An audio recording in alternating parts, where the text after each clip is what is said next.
The diet starts tomorrow, but the podcast starts now. What is going on? And welcome to another episode of Talking Buffalo, your weekday daily driver for Buffalo Sports Talk and more. My name is Patrick Moran. Thank you so much for watching the show, for listening, however you consume Talking Buffalo. I appreciate you very, very much. I also want to appreciate our sponsors for this show. Sunny Reds, 1841 Abbey Road, just literally minutes away from Highmark Stadium. Brand new outdoor patio. I've been enjoying it all summer long. Mount Rushmore Wings, in my opinion, just a great place to drink, to eat, and to socialize and hang out. And then, of course, Imperial Pizza with two great locations, 1655 Main Street, not far from Canisius College.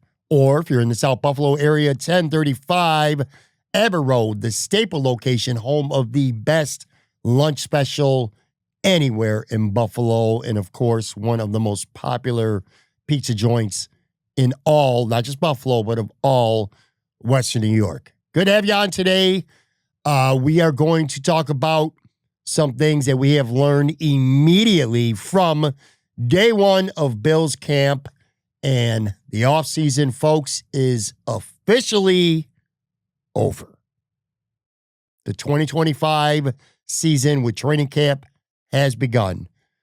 Sometimes it feels like yesterday when the Bills lost the AFC Championship game to the Chiefs. All the offseason talk, all the things we've done during this offseason. Sometimes it feels like a blink of an eye. At others, it feels like it's been about 10 years ago. But nonetheless, we are back here, off-season mode. Over day one of Buffalo Bills training camp is in the books. And like I said, I want to talk about some things that I feel like we've learned immediately when it comes to the Buffalo Bills. I will point out a couple things too first before we get cooking here. I was not in the house personally for day one of camp. All right. I want to make sure that is abundantly clear. However, I was in a group text with a handful of people that were people, whose opinions I trust greatly. I've talked to a couple of media friends, of course, that are there covering the team.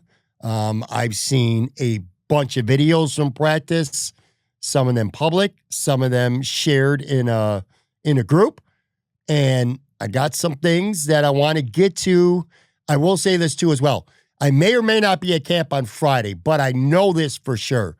I am going to be in Rochester next Sunday, Monday, and Tuesday. Matter of fact, I actually just booked not long before recording this show. I booked a hotel. Driving back and forth an hour and a half each way. It's doable. I just don't want to do it 3 straight days, so I actually just got a hotel. So I'm going to be there for Sunday, Monday, and Tuesday practices for sure.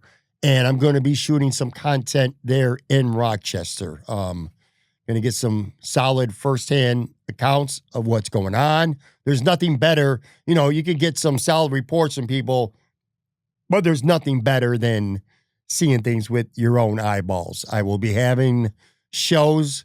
I don't know if they're going to be live. I don't know if they're going to be taped.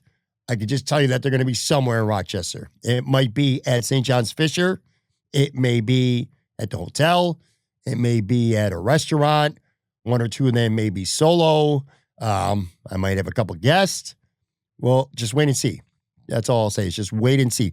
This is a tough time of year. Not necessarily the Bills season, but training camp, because everybody is back to work. And all the people that it's usually easy to draw from to get on your show, they got their own shows. They got their own media entities that they're back at work. So kind of like a day-by-day thing. But like I said, just stay tuned. If you listen to the show on the audio side, Spotify, Apple, wherever, just make sure that you follow. And of course, if you happen to be watching this on YouTube, please subscribe, hit that like button, leave a comment. That algorithm, it really helps us big time grow this show. Anyway, as for Wednesday, day one of camp, and I don't want these to be specifically long episodes per se, so I'll kind of try to fly through what I got for you today.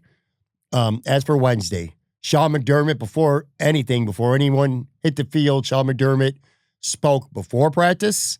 After practice, we had Joey Bosa, Josh Allen, and then Brandon Beane, which I did not know was coming. That was kind of a little bit unexpected. They all spoke to the media at the press table following practice. I also want to point out, because I think this is important, folks, early practices aren't really about performances as much. It's about developments. Like today's show isn't about just who looked good or who didn't look good. And I want to qualify this by saying I wasn't there personally. These are, in some cases, secondhand reporting. But for me, anyway, early on, it's not about the performances individually. It's about the developments. Like who's starting, who's wearing a depth chart to open things up, who's fully participating in practice, who's nursing injuries, who's a new player that may look bigger or smaller, or somebody that's new that you haven't seen before, that maybe they're a little bit faster or maybe they're a little bit slower than what you thought, etc. Things like that. And that especially holds true, I think, especially in the trenches. You have to see the physicality with the offensive line. You have to see the physicality with the defensive line. And until the pads go on, I really don't think you could tell too much. Now, speed, getting off the ball, maybe jumping snap counts, things like that, you could kind of get a nice little read for, even if, the linemen are just in T-shirts or jerseys, I should say, in shorts. But it's when the pads go on, and that's where you really start to see who wins battles. There's only so much an offensive lineman can do to a defensive lineman when you don't have any equipment on. So I want to make sure that we point that out. I think it's worth noting, too, that offense versus defense is almost always advantage defense early on. Almost always. And by the way, this specific practice, like pretty much all the Bills' offense was all red zone stuff, too. They weren't going up and down the field. They weren't driving up and down the field. No long throws, things like that. It was pretty much all red zone area kind of stuff, which is almost, again, advantage defense. And that's especially true early in camp. Defense is usually ahead of the offense early on. And again, I've listened to a couple shows since this. Big shout out, Matt Perino, Ryan Talbot, over a shout. In fact, I listened to what Matt had to say shortly before doing this. Alex Brasky had a quick wrap up too. I listened to that, and it was pretty much all the same sentiments. And again, people that I talked to that were there. Defense early on looked better. On that note, though, anyway, some things that I feel like we've learned immediately here, day one of Bills training camp. And let's start with the injury news. Nothing crazy, but I'd say concerning, and especially with Spencer Brown. So the news was there were 4 Bills who didn't practice: Spencer Brown, Dawson Knox, Seth Van Granger, and Laviska Shenault. Brown and Knox were put on the non-football injury list before practice, and later on after practice, we found out that they also put Laviska Shenault on there. Terrence Spencer Brown, to me, this is obviously the most important one. A back flare-up. I am not going to be in panic mode with Spencer Brown, but I don't see how you can't at least be a little bit concerning with Spencer Brown when it's his back, and considering the injury history with Spencer Brown. He had a back surgery almost 3 years ago, something like that. And it's just, again, they didn't sound panicky, Sean McDermott, so I'm not going to sound panicky. But if it's just flared up, Sean said they're waiting for the inflammation to come down some. Now, look, I'll say this about Spencer Brown. He's a veteran, and I mean a very, very, very good one at that. He became last year, in my opinion, one of the very best right tackles in the NFL. So when he gets to camp, he doesn't need to get a ton of reps, but you still can't help but wonder, is this going to be a long, lingering issue with Spencer Brown? You never want to see it when camp opens here. And given that it's a back, a back is, everything hurts when your back hurts. You can't do anything where it doesn't affect your back. And that he's struggling with that right now is a little bit, at least slightly alarming, I guess, is the words I'm looking for. You have to wonder a little bit, how long will his career last? If he's got back injuries now and recurring back injuries, lingering pain in his back, you have to wonder how long he's going to be able to play. Now, again, I'm not trying to be like over dramatic here and shit like that, but back injuries are no joke. For what it's worth, I got a sense from listening to Brandon Beane after practice that they're not like too concerned about it. But yeah, man, it's definitely something to monitor. Spencer Brown is an incredibly important part of the success of the Buffalo Bills offense. And if you were wondering, second-year offensive tackle Tylen Grable, he may be a guy to start keeping an eye on, just in case. He took those first-team reps with Brown out. It fully feels like Grable is the guy right now to be the swing tackle ahead of Ryan Vandermark. So, again, just something to monitor. Spencer Brown, we didn't hear any reports about anything of note during the offseason with him in his back, but here we are. Training camp's underway, and he's not out there. Hopefully, again, the flare-up subsides, the inflammation goes down soon, and he could get back out there. It's not that important for him to be out there every single practice, but you also don't want him, just starting to practice the week before the season starts either. Dawson Knox, the other big name, hamstring injury. It's kind of soft tissue. They didn't sound concerned about him. Just a veteran who knows what he's doing. They'll get him back. Kind of a soft tissue, like I said, with hamstring. Ditto with Cedric Van Pan-Granger. Actually, this was a calf. And then Laviska Shenault, some kind of a leg injury. I'm not overly concerned about any of these. I think Knox and SVP have pretty defined roles. I'll say this, though, and I feel bad for him, man.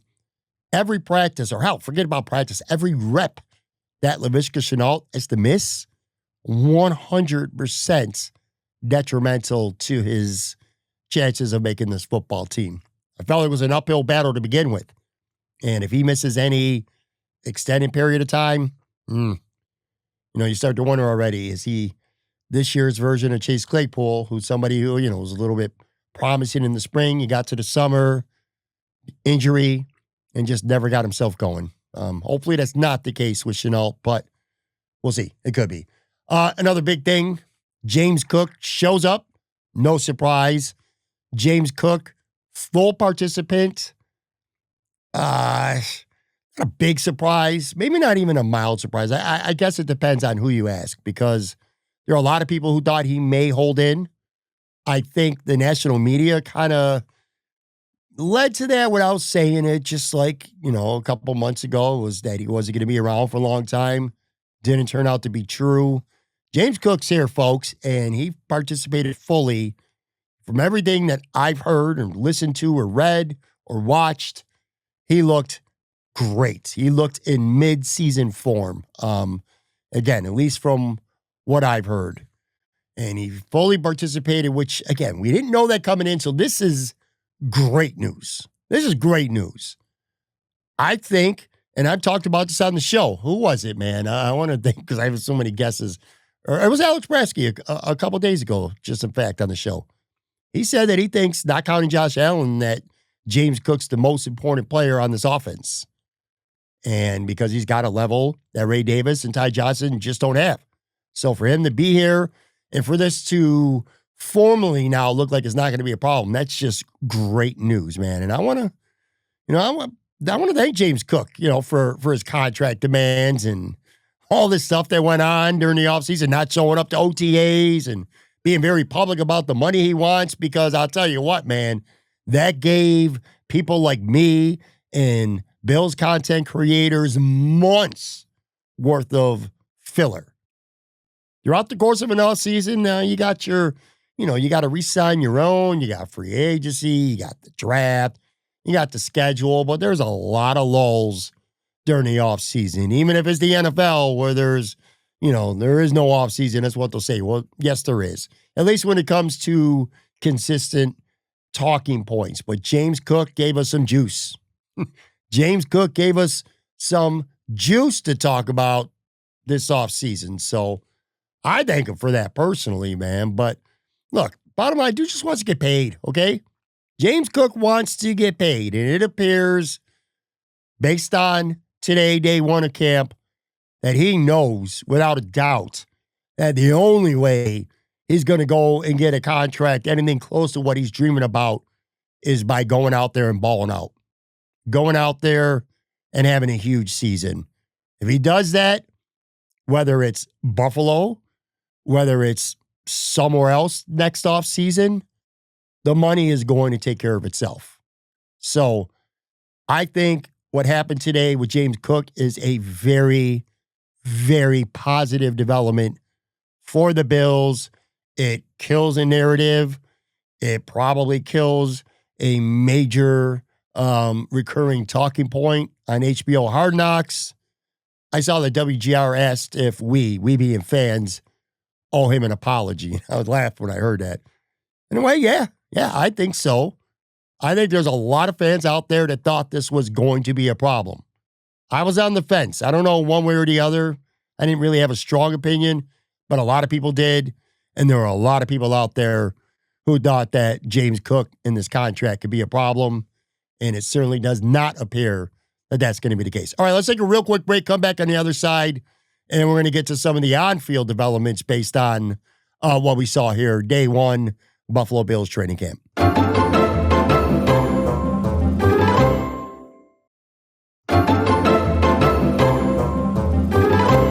All right, back here talking about day one of Bills training camp. I'm kind of knocking off a little bit of rust, even though I do a show 5 days a week, and occasionally I have a pod bag episode, which is solo. For the most part, I have a guest. So I'm kind of getting used again to kind of having these kind of recap reaction shows of things that happen in practice or games and stuff like that, where I occasionally at least do a solo show. Tell you where I will not be doing a solo show, and that's going to be next Thursday, July 31st at Sunny Reds. And that's going to be because I'm going to be joined by two of the best out there in the business today. Joe Marino from Locked On Bills, Jeremy White from WGR 550. Both are going to be in the house. Sunny Reds, 1841 Aber Road, Thursday, July 31st. Show is at 8 p.m. Those guys will be there well before 8 p.m. to greet people, say hello to the fans, hang out, and it'll be a good time. And I'll tell you what, man, doing it the last couple of years now with Joe Marino, this will be the third year he's out with me live during Bills camp. People show out to see him. So if you're in the Buffalo area, you want to meet Joe, you want to meet Jeremy, you want to hang out, you want to talk with those guys, really accessible, approachable, cool cats, show up. Sunny Reds, Thursday, July 31st. All right, on the field. Not a surprise, Trey White gets the first reps at cornerback with the first team, alongside, of course, Christian Benford. Not surprising, but I certainly consider it notable. This was, and is, I still think, expected to be the premier battle of training camp between Trey White and first-round rookie Max Hairston. Trey got to start with the ones, and it's pretty obvious the objective is going to be, if Max Hairston is going to be the starter, he's going to have to earn it. He's going to have to take the job from the veteran Trey White, whether that's before week one against Baltimore, whether that's early in the season, middle of the season, and at whatever point, barring injuries, Max Hairston is going to have to win the job. If, based on, again, everything I've collected here on Wednesday, if you, our team, bring Max Hairston along slowly and go with Trey, well, then it was a good day for you. Everything I heard is that Trey White was moving around very well, looked good, sticky in coverage. A good day for Trey White. Which, by the way, you could just tell seeing videos on the field. I think Sean McDermott and Brandon Bean both talked about it. Trey White being home. This is his family. Trey said that. I saw Deion Dawkins' kid, a video of Deion's kids playing with him, calling him Uncle Trey. So this is where he wants to be. This is where he feels like he belongs. And a good first day. Now, that said, too, it's worth pointing out, and the Buffalo Bills actually put out this video themselves. Max Harrison had some good moments. Probably the best play of the day. Matt Marino said on his Shout Show that it was probably the best play that he saw on either side of the ball all day individually. And that's where Max Harrison recovered from getting beat early in the route by KJ Hamler to close ground on a bullet from Josh Allen and knocked down the pass in the end zone. It was a great-looking play from Max Harrison and a perfect example of ideally why you draft a guy like Max Harrison. With all due respect to Trey, Trey is a smart player, a crafty player, a former All-Pro. But the one thing Trey's not going to do is run all over the field, and if he does get beat, he's not going to make up ground purely on his athleticism, on his speed. Well, Max Harrison can. One of the reasons why you want to draft a Max Harrison is because he can run across the field with pretty much any wide receiver in the NFL. And even if it was just a glimpse in the red zone practice drill, you saw that with KJ Hamler. He got beat, he closed ground quick, and he made the play on defense. This is going to be a fun battle, folks. This is going to be a fun battle to track, and I'm wondering when, if at all, Max Harrison will get first-team looks. And let me be clear, too, because he gets some first-team reps. It's not like Trey White comes out or will come out every single time the ones come out, he'll come out first.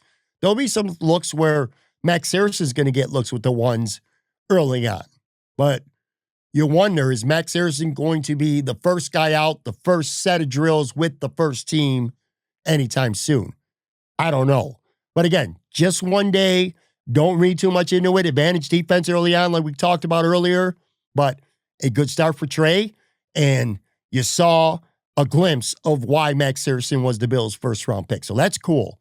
Cole Bishop at safety. He got first-team reps. Again, not really have much to add to that. This was pretty expected. I haven't heard anything really great or derogatory about how Cole Bishop looked today. What I am looking forward to is the next day or two. Like, does Damar Hamlin, or hell, does even Derek Forrest get the first look with the first-team defense?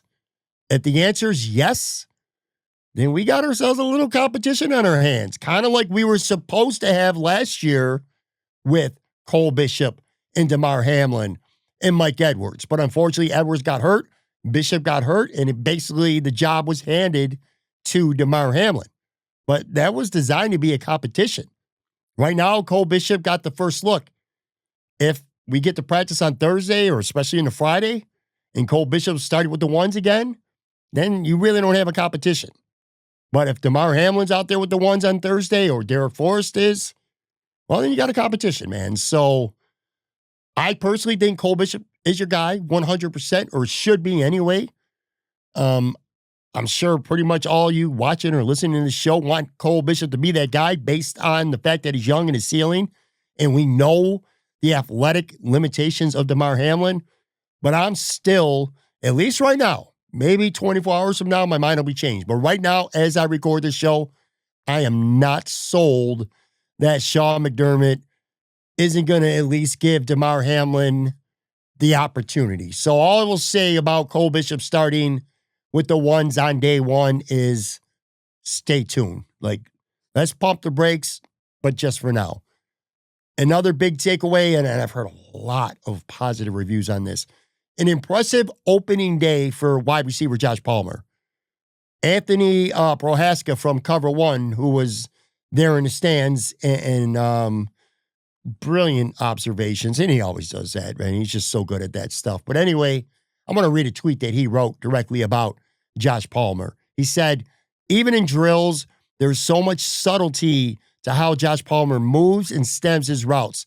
Deception plus smooth transitions as he connects each phase of the route from release to stem from stem to break. It looks at times, and I've heard multiple people talking about this just on the first day, he looks borderline effortless. And I saw a couple of videos of him just easily pulling down a catch, beating a guy. Now, it would be a coach, not necessarily a Bills DB. He looks the part, man. You just get a sense that he is seamlessly going to fit into this offense. And he's working really, really hard with Josh Allen to get that chemistry. Matt Bovee from Channel 7 pointed that out. He said that Josh Allen and him were spending a lot of time before drills, a lot of time after drills, and they were hanging out together, spending some time after practice as well. So a really encouraging initial early start, and we'll see how it goes over the next few days with Josh Palmer. I will say one thing, and I have kind of felt this way before practice, okay? So I'm not, again, I know I'm Mr. Overreactor, and I'm not trying to overreact based on one practice with no pads on and none of that other stuff. But it would not surprise me at all if Josh Palmer ends up being the second best receiver on the Bills this year. I would not be surprised if Josh Palmer gets more run than Keon Coleman, or Josh Palmer gets more targets, Josh Palmer gets more catches, Josh Palmer gets more yards than Keon Coleman. And it's not necessarily me throwing shade at Keon Coleman. I just think that much of Josh Palmer. I think what Keon Coleman does well, that we know he does well, he's going to continue to do well. I think what Keon Coleman struggles in, which is primarily separation and tight coverage, I don't think winning quick off the line, I don't see that changing. But I look at a guy like Josh Palmer, and I don't think his best football has been played yet. I think he's in a perfect situation, in a perfect offense, with obviously the perfect quarterback. And he has breakout potential, in my opinion anyway, written all over him. So there's that. From the this means absolutely nothing department, but I'll say it anyway, AJ Epinesa and not Joey Bosa got the initial first team's reps on defense. I don't have anything to add to that other than that. It don't mean nothing. I mean, it was the same thing last year with Von Miller. It was the same thing 2 years ago with Leonard Floyd. We'll see Bosa probably take that over at some point. Nothing in report of significance from Landon Jackson today. Nothing I've seen anyway. We'll see if maybe eventually he can put some pressure on AJ Epinesa. By all accounts, Michael Hoyt looked pretty good. He was on the second team defensive line, of course. Again, hard to get too excited about that for now because he's going to be gone for the first 6 games. Look, I'm not going to get excited about AJ Epinesa. Some of these guys, like I just raved about, Josh Palmer, there's a sense of the unknown with a guy like Josh Palmer. There's a sense of the unknown with a guy like Maxwell Hairston. There might be a sense of an unknown if Grable ends up having to be a right tackle. But you know what AJ Epinesa is. AJ Epinesa is not going to change. You already know what he is. So I'm not going to get excited about anything he does. And I'm not going to get too down on anything at camp anyway that he doesn't do. Dwayne Carter, second team reps at One Tech, along with Larry Ogunjobi, who was out there with them. So those were your 2 second team defensive tackles. Here's how I feel about, well, actually not about Dwayne Carter. Here's how I feel about the starter, Daquan Jones, right now. There's expectation and there's hope. I think the Bills expect most things to play out a certain way. However, I think the Bills are hoping, not expecting, but hoping that Daquan Jones can give them one more decent year. And I look at a second-year player like Dwayne Carter, and I feel like he is in a true boom or bust type of position right now. He's a third-round pick from just a year ago out of Duke, and the Bills clearly like him. You know, they wanted that third-round pick, and they probably knew, they didn't know they were going to draft Dwayne Carter when they traded down and ended up with Keon Coleman. But I guarantee you, they had their mind locked in that extra third rounder is going to be a good time to get us somebody on the defensive line. It happened to be Dwayne Carter. I know they like him, but there's concerns, man. He's not going to be a 3-tech on this team. Not with Ed Oliver and TJ Sanders, who they moved up for in round 2, and eventually Larry Ogunjobi. That 3-tech position is set, but is he big enough? Is he strong enough to be a NFL caliber 1-tech behind DaQuan Jones? I don't know if the Bills fully believe that or not, but they're sure looking to find out. Hell, man, Dwayne Carter to me feels like a guy whose ceiling, he could reach as high as taking a lot of snaps away from DaQuan Jones. Or a guy, with a floor so low that he could be a guy fighting to have a uniform to wear on game day. He didn't get one last year in the playoffs. He was a healthy and active. So I look at some guys, and it's just training camp in the preseason. It's just window dressing. It's just get in shape, get ready for the season. Josh Allen, perfect example. Khalil Shakir, Deion Dawkins. You get what I'm saying. Matt Milano, Terrell Bernard. Those are just stay healthy, get some reps in, get ready for the season. This doesn't mean training camp don't mean shit beyond that, right? There's those guys. And then there's other guys where every practice is important. Every practice. And Dwayne Carter, to me, is one of those guys. Maybe as much as any notable player on this team with some pedigree right now. But again, you can't, especially on a defensive line, man, you cannot see too much with the defensive line until those pads go on. Now, for what it's worth, I heard Matt Perino talking about it on his show. Dwayne Carter had a really good rep where he broke the pocket down, chased Josh Allen out, and it probably would have been a sack.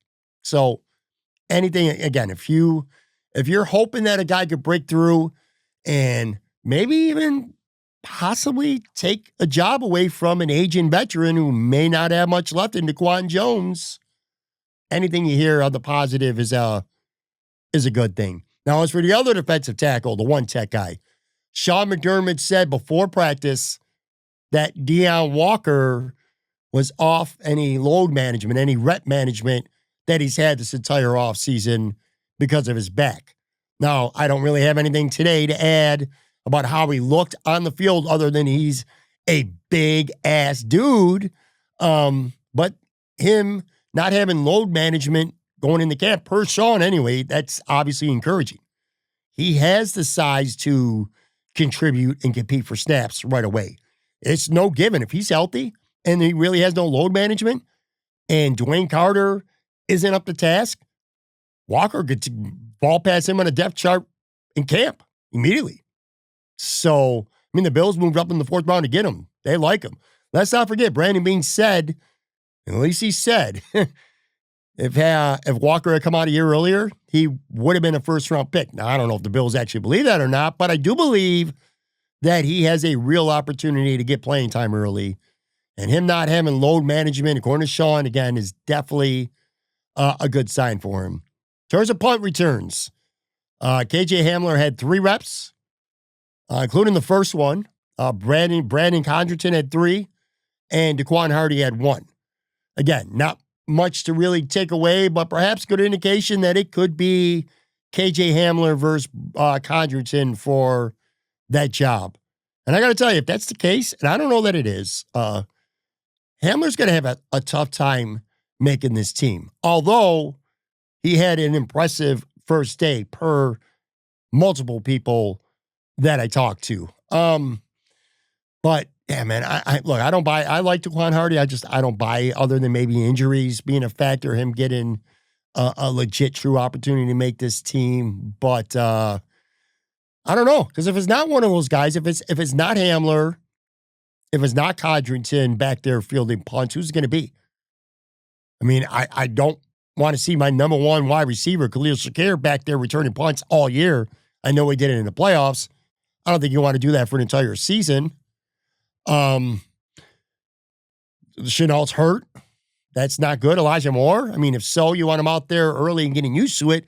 So I would think if Elijah Moore was in the punt return mix, he probably, they didn't do kick returns, by the way, but punt returns, I think if you had Elijah Moore in the mix, he'd be out there getting a couple reps, but he wasn't. So I don't know. It's too early to tell, but perhaps this could be a good sign if you're a Brandon Codrington fan, him being out there and getting reps, knowing that he can return kicks and return punts.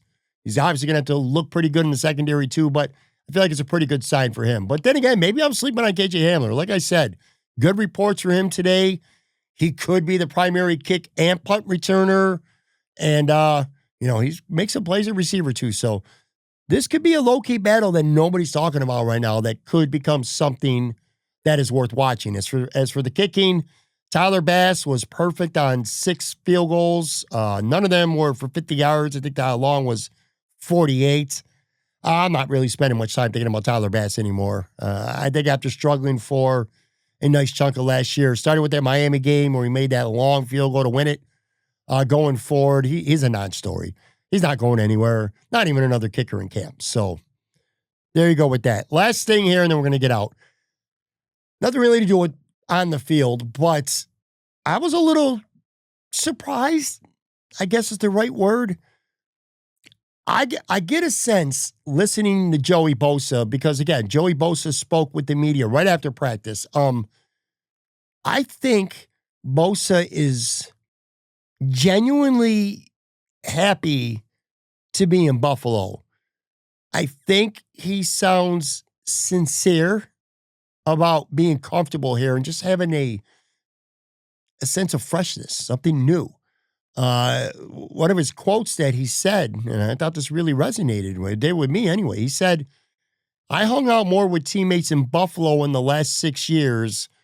He said, I hung out with teammates in Buffalo more in the last 6 weeks I was here than probably my entire career. So what he's saying is that he has found an instant bond with teammates, and he's really buying into the culture. And he's talked about, like, when he signed here, I know he did in the offseason as well, just the culture of the Bills, that tight-knit feel that he has. It seems like this is something that has been very appealing to him. And for him, and I don't think he was necessarily trying to diss the Chargers organization, but for him to say that he's hung out with his teammates more here in Buffalo just in the last 6 weeks in his whole career with the Chargers, to me, that says something. It says something about the organization. It says something about Sean McDermott, the program that he runs. And maybe it says something about what Joey Bosa has been looking for, And he said the Chargers became redundant. And again, he wasn't trying to diss the Chargers, but he was talking about more with his injury history. And he said, I think I needed a fresh start and a change of scenery. Being happy, of course, and being comfortable, it ain't going to matter if the guy can't stay healthy. And over the last almost several years now, he hasn't. But this just feels to me like an arrangement that if he could stay off the injured list, this could end up being a really good marriage between Joey Bosa and the Buffalo Bills. If he could stay healthy, and it seems like with the frame of mind he's in, even though he's a big name, even though he got a pretty big 1-year contract, the impact that Joey Bosa potentially could have for this defense, it feels like it's an underrated aspect of this team right now. It almost feels like we're selling it short. So he's comfortable. He likes it here. I don't think what he was saying was BS. I thought it was sincere. So it's just about staying healthy. But everything else with him, it just sounds good. All right. And that's going to be it for today. Bills are back at it on Thursday. So Friday's podcast, which is tomorrow, if you're listening to this on Thursday, it's going to be a combination of some takeaways from that and some pod bag questions as well about the Bills and also some about the Sabres. This is, God, it's back, baby. It's an exciting time of year. We're going to talk about all of it every Monday through Friday. I'm sure I'm going to have a few bonus episodes here and there. I'm going to be in Rochester. So like I said, you'll have the Friday episode, and then I'm going to be in Rochester for at least the first half of next week. So I'll be doing some shows from there, some solo stuff, some stuff with some guests, maybe a live show or two. Who the hell knows? But again, next Thursday also, Joe Marino, Jeremy White will join me from Sunny Reds. Well, that's next week. I'll see you here on the show, folks, tomorrow.